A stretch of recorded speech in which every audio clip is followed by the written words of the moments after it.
सभी लोगों को मेरा जय श्री श्याम। उम्मीद करती हूँ आप लोगों के ऊपर बाबा की बहुत बड़ी कृपा हो रही होगी। दोस्तों, मेरे पास इतने सारे लोगों के कमेंट्स आ रहे हैं कि हम व्रत तो नहीं करते हैं, लेकिन हाँ, पूजा में कोई कमी नहीं छोड़ते हैं। और हम जो है, हमको पूजा की पूरी विधि नहीं मालूम है। जितना हमको मालूम है उतना हम करते हैं, लेकिन उसके बाद भी हमको कोई भी रिजल्ट नहीं मिल रहा है। लेकिन दोस्तों, किसी किसी को, कोई अगर पहली बार जुड़ा है ना, तो उसको फायदे होने शुरू हो गए, लोगों की इच्छाएं पूरी होने लगी।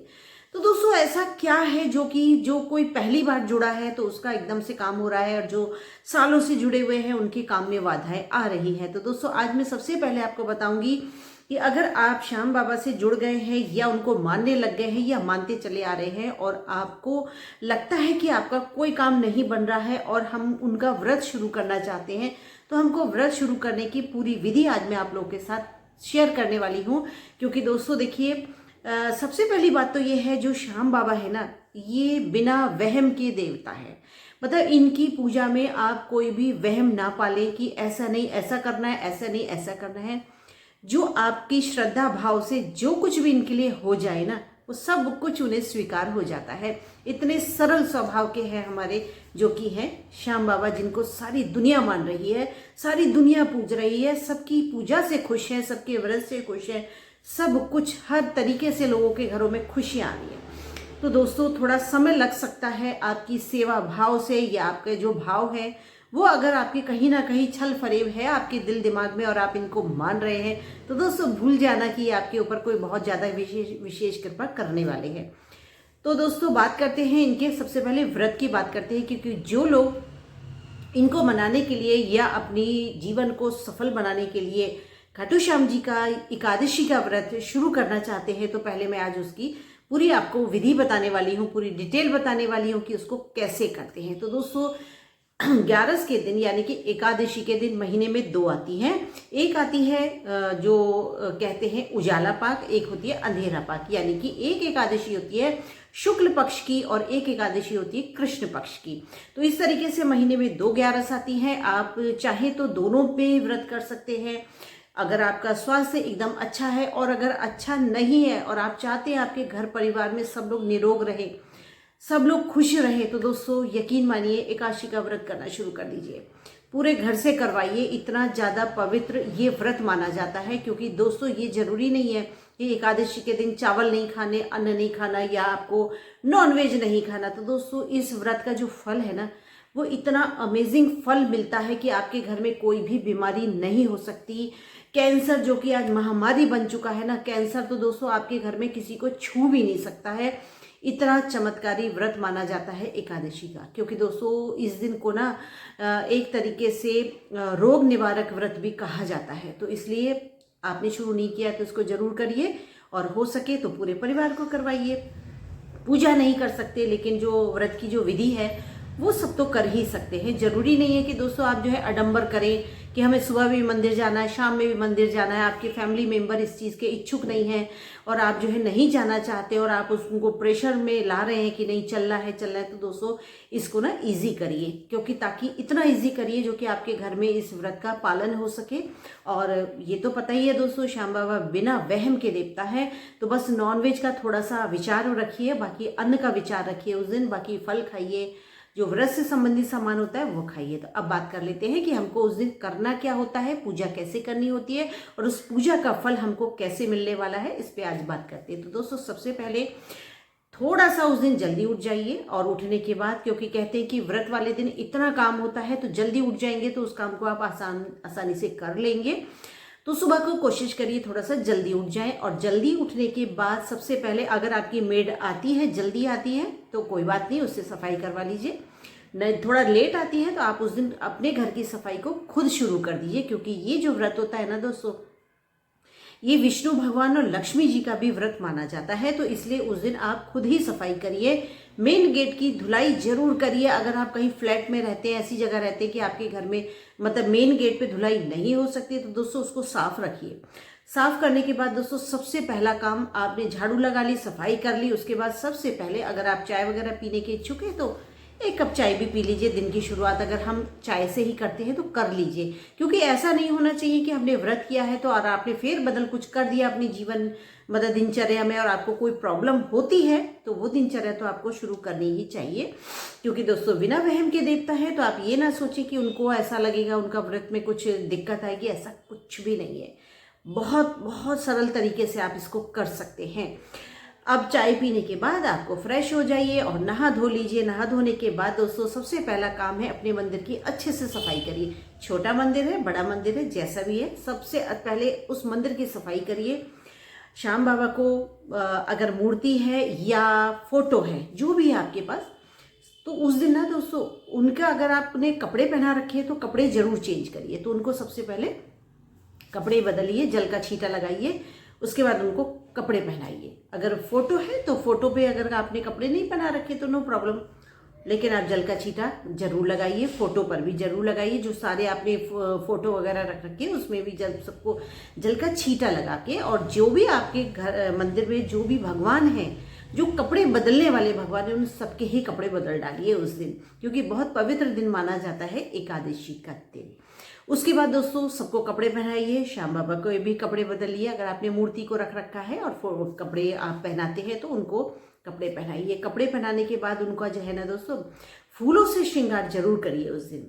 गुलाब के फूलों से उस दिन उनका श्रृंगार जरूर ही करिए, गुलाब के फूलों से करिए। उसके बाद कपड़े तो आपने पहनाए होंगे, उनके माला वगैरह भी पहनाई होगी, गुलाब से श्रृंगार कर दिया। उसके बाद उनको दोस्तों उनका फेवरेट इत्र जरूर लगाइए। तो दोस्तों वो मोगरे का भी आता है, चंदन का भी आता है, गुलाब का भी आता है, जो आपके पास हो वो इत्र उनके जरूर लगाइए। और खासकर जो ये इनका ये गला होता है ना, गले के पास इत्र जरूर लगाइए, चाहे वो स्प्रे वाला है, चाहे वो थोड़ा सा जो आगे गोली लगी रहती है ना शीशी में, चाहे वो वाला है, तो उसको जरूर लगाइए। और दोस्तों स्प्रे लगाते समय इस बात का आपको विशेष ध्यान रखना है कि उनके मुंह के अंदर वो इत्र नहीं जाना चाहिए, क्योंकि दोस्तों वो स्वरूप जो है ना वो पत्थर नहीं है। ये बात आप अच्छे से याद रखिए। आपके घर में फोटो में विराजमान है या मूर्ति में विराजमान है वो स्वरूप, दोस्तों उसको विश्वास कर लीजिए, वो पत्थर की मूर्ति नहीं है, वो एक बहुत बड़ी शक्ति आपके घर में विराजमान है।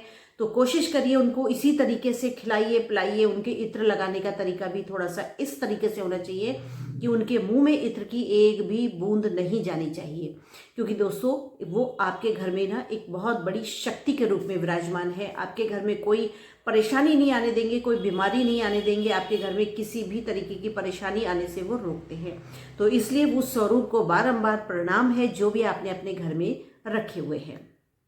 इत्र लगा दिया। इत्र लगाने के बाद अब बात करते हैं फूलों से श्रृंगार करिए। श्रृंगार करने के बाद दोस्तों अब हमको करना क्या है, देसी घी का दिया जलाइए, लंबी बाती का दिया जलाइए उस दिन, क्योंकि उस दिन हम व्रत कर रहे हैं तो आपके मन में कोई ना कोई तो मन इच्छा थी, कोई ना कोई तो आपके दिमाग में कोई मनोकामना थी जिस वजह से आपने इस व्रत को शुरू किया है। तो दोस्तों जब हम व्रत शुरू करते हैं तो दिया जो होता है वो लंबी बाती का जलाइए और अखंड दिया जलाइए, क्योंकि अखंड दिया आपका 2 दिन लगातार जलना है। इस बात का आपको विशेष ध्यान रखना है। और उस दिए में लंबी बाती रख के और उसमें थोड़ा सा बड़ा दिया ले लीजिए, जिससे कि घी उसमें भरपूर भरा जा सके। गाय का ही घी भरना है, कोई भी उस दिन तिल का तेल वगैरह नहीं भरना है। आपकी गुंजाइश नहीं है बाजार से 10-20 रुपए का आप घी जरूर लेकर के आइए दोस्तों, उसको घी से भर के रखिए उस दिए को। दोस्तों आज अगर आपके घर में कोई परेशानी है, पैसे की दिक्कत है ना, तो अगली 11 आने तक आपके घर की सारी परेशानियां दूर हो जाएंगी। ये आप मेरा विश्वास करके मेरे इस वीडियो को देखिए और इस चीज़ को परखिए। हवा में बात नहीं करती हूँ मैं दोस्तों, इसलिए इतने विश्वास के साथ मैं वीडियो बनाती हूँ कि ये चमत्कार है। अगर आज आपके घर में आपके पास देसी घी नहीं है तो अगली 11 का व्रत करने तक आपके घर में देसी घी की बहुत ज़्यादा भरपाई हो पाएगी, इतना विश्वास करिए आप। उसके बाद दोस्तों घी को आपने दिए से भर दिया, दिए में जो है घी भर दिया। भरने के बाद उसकी ज्योत को प्रज्वलित कीजिए और प्रज्वलित करते समय आपको ओम श्री श्याम देवाय नमः का बराबर अपने मुंह से उस मंत्र को बोलते जाना है बिना रुके। और उसके बाद दोस्तों अब आपको करना क्या है, आपको करनी है ज्योत प्रज्वलित करनी है। उससे पहले मैं बता दूं आपको दोस्तों, यदि आपकी कोई विशेष मनोकामना है या तो आपके घर में कोई बीमारी है, या आपके घर में बच्चों की शादी को लेकर के है, या मतलब XYZ कोई भी परेशानी है ना, कोई भी, तो उसके लिए आपको करना क्या है, खास 11 के दिन का ये महा उपाय आपको बताने जा रही हूँ कि उस दिन करना क्या है। तो दोस्तों उस दिन आपको लाना है मीठा पान लाना है, और वो मीठा पान आपको चढ़ाना है। कब चढ़ाना है ये वीडियो में मैं आगे बताने वाली हूँ, इसलिए वीडियो को पूरा देखिएगा। तो दोस्तों इसमें आपको करना क्या है कि अगर आपकी कोई मनोकामना पूरी करनी है तो फिर मीठे पान को लेकर के आना ही आना है। उसके बाद दोस्तों उस मीठे पान के ऊपर ना चांदी का वर्क जरूर लगवा करके आना। ये एक बहुत बड़ा आपको एक उपाय बताने वाली हूँ, महा उपाय बताने वाली हूँ। आपकी कोई भी परेशानी जो पूरी नहीं हो रही थी सालों से ना, तो अब हो जाएगी। तो अब आपको करना क्या है, गाय के गोबर का जो कंडा होता है, जो उपला होता है ना, वो लेना है। दोस्तों कोशिश करिए गाय का ही हो, भैंस का नहीं हो, क्योंकि दोस्तों गाय के गोबर से ना ये मत सोचिए आप कि गाय का गोबर क्यों जरूरी है। गाय का गोबर या गाय के गोबर का कंडा जब हम अपने घर में प्रज्वलित करते हैं, चाहे वो आप नवदुर्गों में करते हैं या एकादशी के दिन करते हैं, तो दोस्तों गाय के गोबर का जो महत्व है ना, इतना ज़्यादा माना गया है कि उसके जलाने से आपके घर का वास्तु दोष भी ठीक होता है। आपके घर में कोई भी बीमारी नहीं रहती, आपके घर में कोई भी नेगेटिविटी, ऊपरी हवा का असर जो होता है वो खत्म हो जाता है गाय के उपले से। तो इसलिए दोस्तों 11 के दिन भी और वैसे भी आप कोशिश करिए गाय के जो वो गोबर होता है ना, उसका ही उपला आपको जलाना है। जलाने के बाद आपको करना क्या है, उसको ना आपको करना है, तो दोस्तों जो आपने गाय का उपला गैस पे रखना है, छोटा सा ही टुकड़ा लेना है, उसको गैस पे रख दीजिए। उसको मतलब पूरी तरीके से उसको जलाना है, अंगारे की तरह जलाना है। उससे पहले आपको करना क्या है दोस्तों, एक मिट्टी का छोटा सा कूंडा ले लीजिए, या बड़ा दिया जो आता है वो ले लीजिए, और उस दिए में करना क्या है आपको, चाहे तो रेता बिछा दीजिए या कोई मिट्टी बिछा दीजिए, लेकिन दोस्तों तब बिछाइएगा जब आपको बिल्कुल ये श्योर हो कि ये बिल्कुल शुद्ध है, बाहर से लिया है लेकिन बिल्कुल फ्रेश है, शुद्ध है, इसमें कोई भी ऐसी वो नहीं है कि आपके कुत्ते बैठे हो, जानवर बैठे हो और आपने वो रेता भर लिया। ऐसा नहीं करना है। अगर नहीं है तो छोड़ दीजिए, उस चीज़ को ऐसे ही रहने दीजिए। लेकिन उसमें जिसमें आप प्रज्वलित करने जा रहे हैं, तो दोस्तों उस बर्तन का भी बहुत बड़ा महत्व है, क्योंकि उस अग्नि में ही हम श्याम बाबा को बुलाते हैं और उसी से ही वो हमारे घर की सारी परेशानी को दूर करते हैं।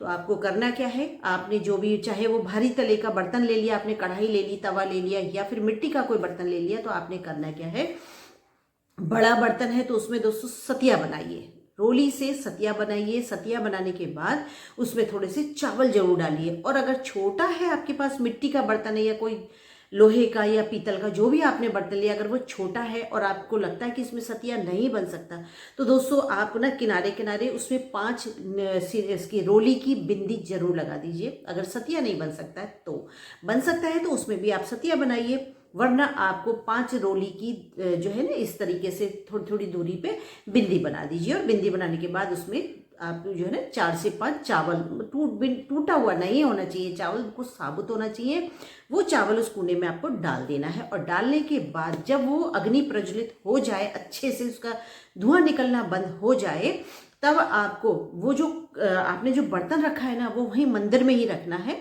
उसको वहां से लेकर के नहीं जाना है, क्योंकि वहां पर आपने उस मंदिर में सतिया बना दिया है, या ये कहिए कि बिंदी लगा दी है। तो अब वो बर्तन वहां से तब तक नहीं हटाना है जब तक कि उसमें ज्योत प्रज्वलित होकर के अपने आप से बुझ नहीं जाती। तो दोस्तों अब जो है करना क्या है, वो जो आपने जो गोबर जो उपला लिया था, गाय के गोबर का जो उपला लिया था, उसको किसी बर्तन से आपको लेकर के आना है, और वहां पर उस बर्तन में जो आपने प्रज्वलित करने के लिए रखी है ना, उसमें उसको रखना है चिमटे की मदद से। और जो अग्नि का बर्तन था जो कि आपने शिफ्ट किया है, तो दोस्तों उस बर्तन को भी ना आपको खाली नहीं छोड़ना है, क्योंकि आपको ये मानना है कि इसमें बाबा की ज्योत जल कर आई है, प्रज्वलित होकर के आई है, तो उस बर्तन को भी आपको खाली नहीं छोड़ना है। आपको छोटा सा एक जो कलावा होता है ना, उसका छोटा सा टुकड़ा पहले ही तोड़ के रख लेना है, और जब वो उसमें से आप ज्योत शिफ्ट करें तो उस बर्तन में वो कलावे का टुकड़ा उसमें रख दीजिए। उस बर्तन को खाली बिल्कुल ना छोड़ें। ये एक बहुत ही सटीक बात है जो मैं आपको बता रही हूँ। अब आपको करना क्या है दोस्तों, आपको उसमें डालना है देसी घी डालना है, और देसी घी डालने के बाद आपको हाथ जोड़ करके, आंखें बंद करके श्याम बाबा को बुलाना है, उनका आह्वान करना है। तो वो कैसे करना है आपको? ओम श्री श्याम देवाय नमः, ओम श्री श्याम देवाय नमः, इस मंत्र का लगातार आपको उच्चारण करना है। दोस्तों यकीन मानिएगा, बिना कपूर के, बिना किसी ऐसी चीज़ के वो ज्योत अपने आप प्रज्वलित होगी ही होगी। आप इस बात का भरोसा रख के उस ज्योत को प्रज्वलित करें 11 के दिन, जो कि बहुत चमत्कारी ज्योत होती है दोस्तों। तो उसमें आपको सिर्फ और सिर्फ ये प्रार्थना करनी है कि बाबा मेरे घर भी आ जाओ, बाबा मेरे घर के आके कष्ट दूर करो, बाबा मेरे घर में भी दर्शन दो, ज्योत के रूप में मेरे घर में आकर के दर्शन दो, मैंने आज आपका व्रत किया है उसको स्वीकार करो। इस तरीके से दोस्तों लगातार उनकी प्रार्थना करते रहिए। तो दोस्तों ज्योत मतलब किसी किसी के घर में तो बहुत जल्दी वो ज्योत प्रज्वलित हो जाती है, और किसी किसी के घर में वो ज्योत प्रज्वलित होने में बहुत टाइम लगता है। मतलब आधा आधा घंटा हो जाता है, एक एक घंटा हो जाता है। उपला भी ऐसा लगता है कि बिल्कुल बुझ गया है, अब बाबा नहीं आएंगे। और हम क्या सोचते हैं कि ये तो बुझ गई है, अब क्या होगा। लेकिन दोस्तों एक एक घंटे बाद भी वो ज्योत खुद ब खुद प्रज्वलित हो जाती है। ये है चमत्कारी ज्योत। तो इसलिए दोस्तों आपको उसमें कुछ नहीं डालना है, बस प्रार्थना करनी है, और प्रार्थना करने के बाद उस ज्योत को देखिएगा दोस्तों, वो ज्योत खुद प्रज्वलित होगी। जब वो ज्योत प्रज्वलित हो जाए तब उसमें आपको क्या करना है कि देसी घी लेना है, और उसी में ही आपको छोटे छोटे से जो सूखा गोला होता है ना, उसके टुकड़े पहले से ही करके आपको रख लेने हैं, और वो इस ज्योत में प्रज्वलित करना है। और साथ ही आपके घर में काजू है, बादाम है, मखाने हैं, ये सारी चीज़ें इसमें बारी बारी डालना है। नहीं है तो आपको टेंशन लेने की जरूरत नहीं है, क्योंकि ये बिना वहम के देवता हैं। तो उसके बाद उसको ज्योत को ऐसे डालना है जैसे आप खुद बाबा को भोग लगा रहे हैं। ऐसे नहीं कि उड़ेलना शुरू कर दिया, ऐसे नहीं करना है दोस्तों, क्योंकि साक्षात बाबा आते हैं उस ज्योत में, और आपको वो ज्योत में ऐसे ही सारा सामान डालना है, काजू बादाम मखाने नारियल घी, ये सब, जैसे कि हम बाबा को भोग लगा रहे हैं। आपने कोई भोग प्रसाद बनाया है, कोई मावे का या कच्चे दूध का या खीर का या किसी फल का, कुछ भी ऐसा भोग लगाया है, तो दोस्तों फल तो इसमें नहीं डालिएगा, क्योंकि हो सकता है फल डालती है आपकी जो ज्योत है वो हल्की पड़ जाए, तो इसलिए फल तो नहीं डालिएगा, क्योंकि कटे हुए फल ही आप डालेंगे। तो इस ज्योत में वही चीज़ें डालें जिससे कि ज्योत आपकी हल्की ना हो। और कच्चा दूध है, खीर है, तो उसका भी हल्का सा छींटा ही लगाना है, ज़्यादा नहीं डालना है इसके अंदर, क्योंकि आपको बाबा के रूप में जो ज्योत है ये उसमें डाल करके आपको बाबा को भोग लगाना है। इस तरीके से आपको करना है। और उसके बाद दोस्तों जल का छींटा जरूर दीजिए, वो भी बहुत हल्का साइड में दीजिए, ताकि आपकी ज्योत जो है ना हल्की ना पड़ने पाए। इस तरीके से बाबा को भोग लगाइए, बाबा को अरदास कीजिए। उसके बाद जब ज्योत आप प्रज्वलित कर रहे हैं, भोग वगैरह लगा दिया आपने, तब जो हमने मीठा पान लिया था, जो कि मैंने बताया था कि कोई परेशानी अगर आपकी हल नहीं हो रही है तो मीठे पान का भोग लगाइए उनको 11 के दिन। तो दोस्तों वो मीठे पान थोड़ा सा तोड़ करके उसी ज्योत में उसको रखिए एक तरफ, जिससे कि ज्योत ठंडी ना होने पाए। और उसके बाद बाबा से उस परेशानी की प्रार्थना करिए जो आपके दिमाग में चल रही थी, जिसकी वजह से आपने मीठा पान मंगवाया था। वो फिर चाहे कोई बीमारी से संबंधित हो, घर में कोई भी XYZ कोई भी प्रॉब्लम हो, उसका आपको बोलना है उस ज्योत में। और बोलने के बाद आपको बाबा को भजन सुनाने हैं, और भजन नहीं आते फ़ोन में चला दीजिए। फ़ोन में चलते हुए भजनों के साथ साथ आप गुनगुना सकते हैं, ताकि बाबा आपके से खुश हो सके। उसके बाद दोस्तों ज्योत को अब आपको जो है करना क्या है, आपने इत्र भी जरूर मंगा के रखा होगा, क्योंकि जिस घर में बाबा हैं उस घर में इत्र तो होगा ही होगा। तो दोस्तों इस इत्र को भी आपको ज्योत में साइड में डालना है, बिल्कुल ऐसे करके कि वो ज्योत बुझने ना पाए, क्योंकि जो ज्योत में बाबा का स्वरूप आपको दिखाई दिया है ना, उसी में ही आपको हल्का सा इत्र भी लगाना है, क्योंकि बाबा आए हैं तो इत्र के बिना तो नहीं जाने देंगे। तो इसलिए इत्र को भी लगाना है। और लगाने के बाद दोस्तों फिर आपको लगातार उनका सुमिरन करिए, उनके भजन गाइए। उसके बाद उनकी आरती करिए। आरती करते करते ही दोस्तों वो ज्योत तो खुद ब खुद आपकी चली जाएगी। और दोस्तों इस बात को इस तरीके से बाबा को जब आप हर तरीके से मना चुकते हैं, आप बाबा को सुमरन करते हैं, उनकी आरती करते हैं, उनका भोग प्रसाद बनाते हैं, तो दोस्तों क्यों नहीं वो आपके घर की परेशानी को दूर करेंगे, क्यों नहीं आपसे खुश होंगे। तो इस तरीके से व्रत करने का जो विधि है, उनकी पूजा की जो विधि है ना, वो इस तरीके से आपको पूरी करनी है। और पूरे करने के बाद दोस्तों पूरे दिन आपको किसी की बुराई नहीं करनी है, किसी की निंदा नहीं करनी है। आपके दरवाजे पे, आपके रोजगार पे गाय आ जाए तो उसे भी मत भगाइए, उसे भी कुछ ना कुछ खिला के भेजिए। कोई भिखारी आ जाए तो कोशिश करिए उसकी भी थोड़ी सी मदद करिए।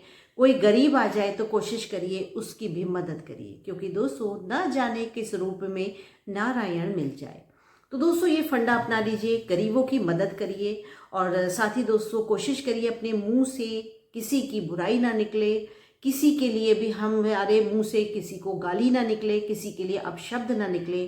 क्योंकि दोस्तों इस तरीके से अगर आप बोलते हैं तो अपनी जो आदत है उसको चेंज करिए, क्योंकि आप जितना किसी के लिए गलत बोलेंगे, किसी की बुराई करेंगे, किसी की निंदा करेंगे, तो आपके ही नसीब के कर्म खराब होंगे, किसी और का कुछ नहीं जाने वाला।